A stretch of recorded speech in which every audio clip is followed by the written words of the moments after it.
In this video, we're doing an example of the extreme value theorem, and we are looking on a continuous function on the interval from 0 to 3. Since it's a closed interval, we're guaranteed to have an absolute max and an absolute min, or global max and global min, and they'll either occur at a critical point or at one of the endpoints.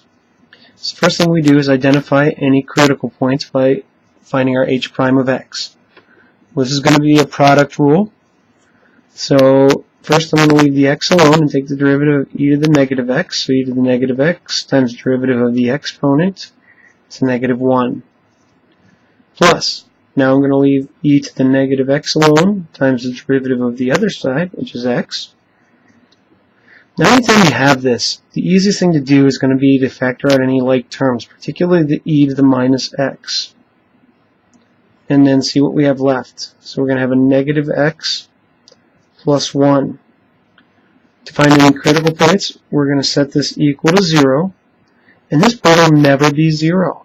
E to the negative x will never be 0. So that means our critical point is going to be where negative x plus 1 equals 0, which is at x equals 1. And we don't need to do a sign chart for that.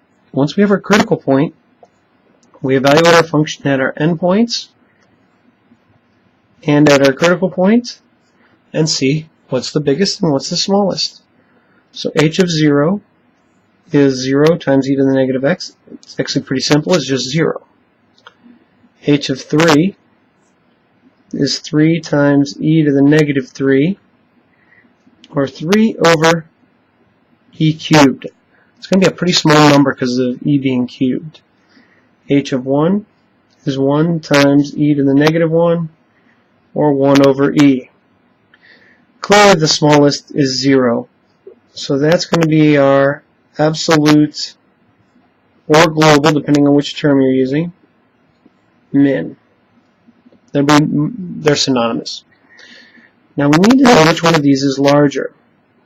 Well, one way of checking without having to find the decimal, if I multiplied this by 3 over 3, I still get the same value. And so I have 3 over 3e.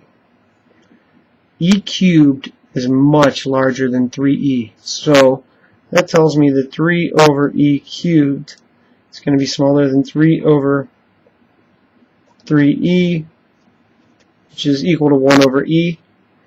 So that makes the 1 over e our absolute or global max. When we have one of each, we are guaranteed it because of the closed interval and the continuous function by the extreme value theorem.